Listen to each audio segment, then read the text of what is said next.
네, 트럼프 2기 행정부 출범 전 미 연준의 올해 마지막 FOMC가 열리고 있습니다.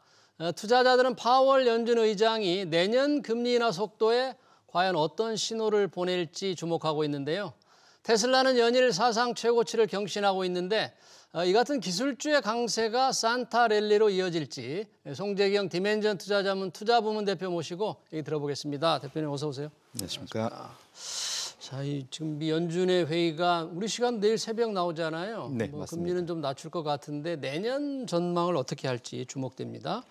시장은 조금 지금 뉴욕 증시도 좀 관망을 하고 있었죠, 어제 보면. 맞습니다. FOMC 앞두고 그 사이에 또 많이 어느 정도 산타랠리가 일부 시작된 측면도 있었기 때문에 그 사이 많이 오른 거에 대해서 FOMC를 앞두고 숨죽이는 것도 있겠지만 뭐 다들 사실은 거의 95% 이상이 FOMC가 이번에 금리를 낮출 거다라는 거에 대해서는 이견이 없는 상황이기 때문에 그보다는 이번에 발표될 369, 12월 1년에 4번 발표되는 내년도의 이제 경제 전망 요약, 소위 그 합친 점도표라고 보통 얘기하죠.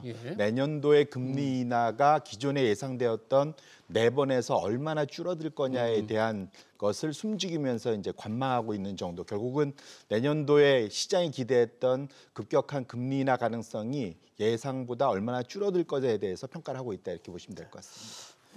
어제는 뉴욕 증시가 조금 약세였습니다만 그동안 기술주 나스닥은 뭐 2만 선을 뚫었어요. 정말 강한 상승세를 보여왔는데 다우지수가 어제까지 하면 9일 연속 하락세를 보였단 말이죠. 정말 드문 일인데 무슨 일이 생긴 거죠, 다우지수에? 1차적으로 놓고 보면은 이게 말씀 주신 나스닥, 특히 나스닥 100은 100 종목이 들어가 있잖아요. 그러니까 결국 기술주 웬만한 큰 특히 M7 같은 건 다 그 안에 포함이 돼 있습니다. 심지어 S&P 500조차도 그 안에 답은 포함되고 있는데 다우는 30 종목만 있잖아요. 그러니까 다우 30이지 않습니까? 그러니까 미국이라는 큰 나라의 그 많은 4, 5천 개 되는 기업들 중에 딱 30개 종목만 뽑다 보니까 기술주 중에서도 들어가 있는 종목이 있고 안 들어가 있는 결국은 구성이 좀 많이 다르다. 지금 차트가 열려 있는데 지금 말씀 주신 대로 1개월 동안 다우는 오히려 거의 약보합. 그러니까요. 반면에 S&P 500 6%, 나스닥 100은 좀 한 2%. 근데 M7은 보면 12%나 엄청 올랐죠. 그러니까 근데 M7 중에서 지금 포함이 돼 있고 안 되고 테슬라가 지금 1등 한 달 동안 제일 많이 올랐는데 테슬라가 안 들어 있습니다. 지금 안 들어 있는 종목이 테슬라, 메타, 구글. 그리고 아마존, 애플, 마이크로소프트, 엔비디아인데 엔비디아가 사실 다우에 들어간 지 한 3개월밖에 안 됐는데 엔비디아가 들어가 있는데 엔비디아가 떨어지니까 또 저렇고. 그렇죠. 그러니까 신입으로 받아들인 신입생이 한 달 동안 상당히 잘 못하고 있기 때문에 다우가 다른 종목 지수에 비해서 부진한 것은 정확히 말하면 엔비디아 탓도 꽤 있다 이렇게 보시면 좋을 것 같습니다. 지금 테슬라 1등이라고 그랬잖아요. 12%나 올랐는데 뭐 어제도 오르고 어제 기술주 약세 속에서도 혼자 올랐어요. 지금 웨드부시 증권 목표가를 515달러까지 이렇게 높였는데 야, 이런 상승세가 좀 계속될 수 있을까요?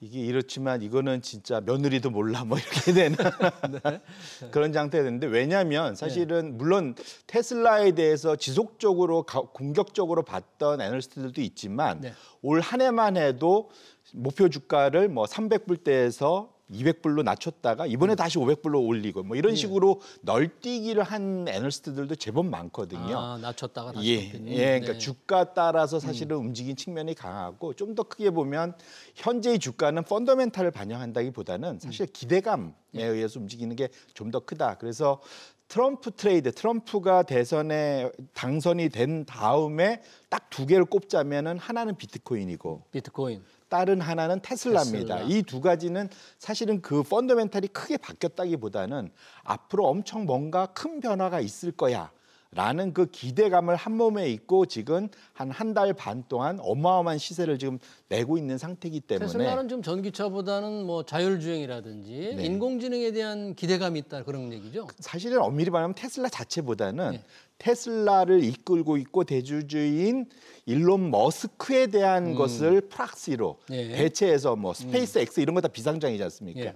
이런 모든 것을 안고 일론 머스크가 뭔가 큰 일을 만들어낼 거라는 기대감이 좀 더 크다. 그래서 사실은 테슬라 지금 주가가 그 사이 한 달만 말씀드렸지만 워낙 많이 올라서 앞으로 향후 12개월간 벌어들일 이익의 140배로 거래되고 있습니다. 아, 선행 PER이 140배다. 예, 왜냐하면 올해 내년은 이익 증가 없거나 살짝 빠질 거라고 보고 있거든요. 오히려 이익은 내년에 소폭 하락할 수도 있는데 예. 지금 주가만 어마어마하게 올라간 상태거든요. 그래서 이 영역은 평가의 영역이라보다는 사람들의 기대감의 영역이기 때문에 이것은 언제 얼마나 더 올라갈지도 사실은 판단이 어렵고요. 또 거꾸로 얼마나 급격하게 빠질지도 알 수 없어서 지금부터는 어찌 보면 차트를 보고 플레이하실 수밖에 없는 그런 상황이다 이렇게 말씀드리겠습니다. 그러니까 1년 후에 예상되는 이익을 대비로 한 선행 PER 140배는 정말 너무나 높다. 네. 이렇게 볼 수 있습니다.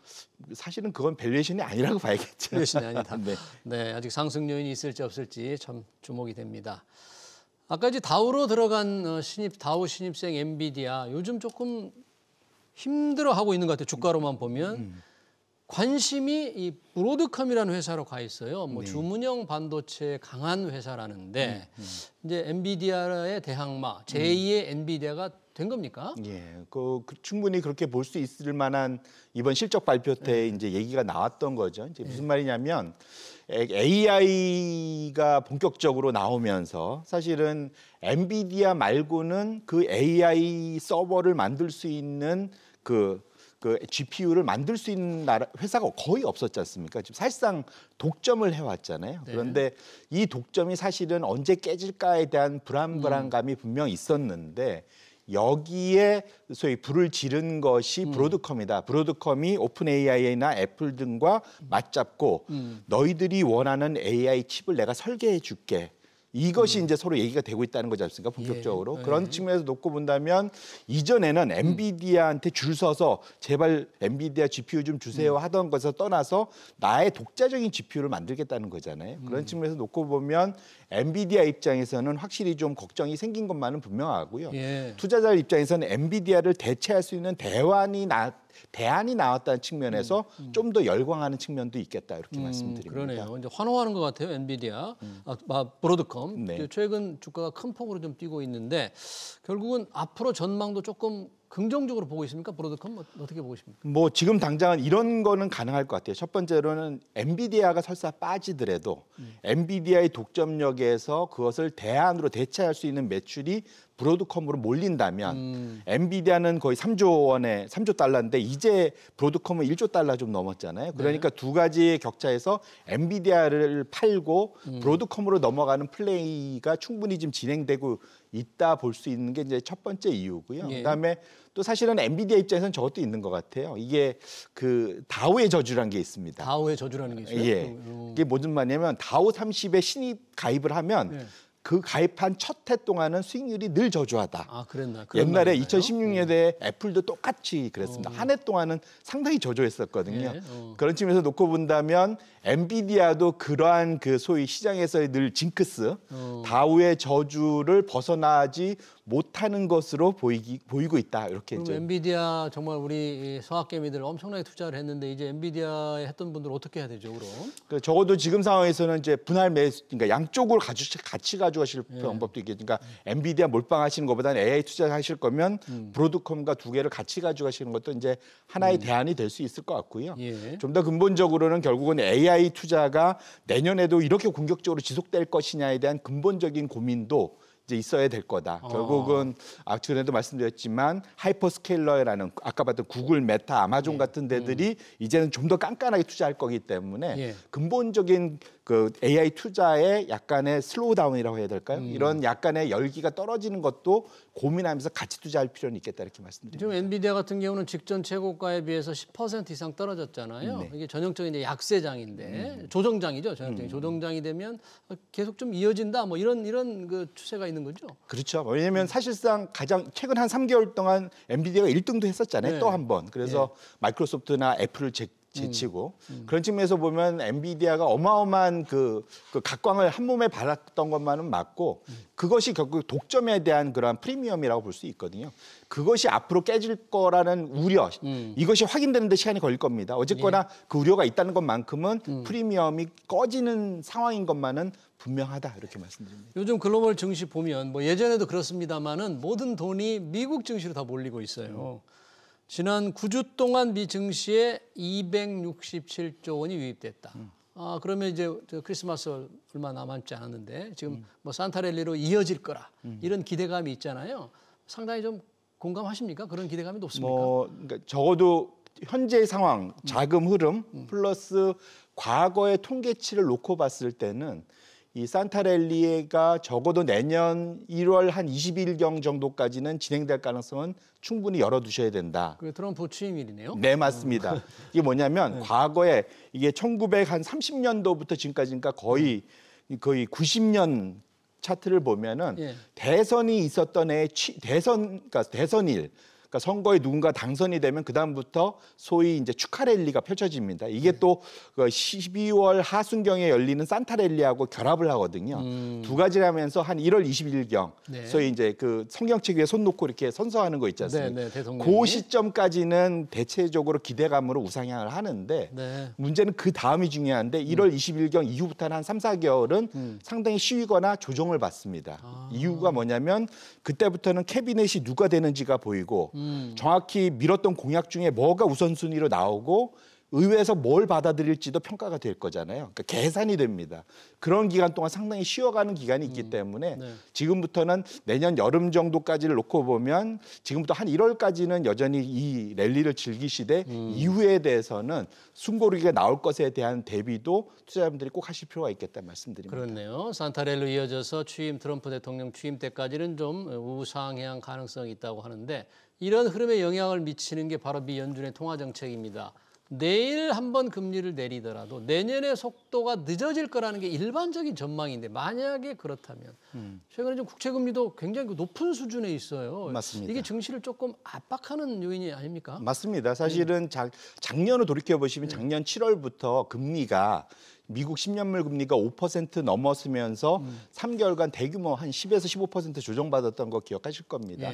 결국은 어느 일정 수준이 넘어가는 시장 금리의 우상향은 주식 시장에는 상당히 악재거든요. 그런 측면에서는 조심할 필요가 있다 말씀드리고 싶고 지금 내년으로 넘어갈수록 트럼프 관세, 그다음에 트럼프발 재정 적자가 줄이게 된다고 말은 하지만 분위기 봐서는 지금 더 늘 것 같거든요. 지금 올해 10월, 11월 2025년도 회계연도 미국이 시작했습니다. 재정 적자가 지금 2달 만에 작년 같은 기간보다 64%나 늘었어요. 오, 재정 적자가. 지금 어마어마하게 이 속도로 가면 역대 최고, 이 속도면 3.5조 달까지 늘어날 겁니다. 그래서 그렇기 때문에 그걸 감안하면 소위 말하는 텀 프리미엄, 미국 국채 우리 못 묻겠어, 너희 우리한테 잘 갚을 수 있겠어? 이 걱정 다시 생기면 프리미엄을 요구하면서 금리가 다시 5% 이상으로 뛸 수 있거든요. 그렇기 때문에라도 연준 입장에서는 금리를 쉽사리 못 내릴 가능성이 있기 때문에 연준이 내일 금리 인하하는 데 초점 맞추지 마시고 내년도의 흐름에 대해서 뭐라고 얘기하는지에 대해서 초점을 맞출 필요가 있겠다는 말씀드립니다. 네, 산타랠리가 좀 이어질 거라는 한편의 기대가 있지만 한편으로는 좀 금리가 워낙 높기 때문에 이게 좀 가늠하기가 어려울 것 같아요. 그래서 일각에서는 기술주 이제 뭐 고평가된 거 아니냐 이런 분석도 있어요. 서학개미 입장에서 본다면 또는 미국 시장에 투자하고 싶은 사람 본다면 기술주가 고평가돼 있을까라는 의문 하나와 지금 원달러 환율이 워낙 높잖아요. 맞습니다. 투자할 때 달러 사기가 워낙에 비싸니까 달러가. 맞습니다.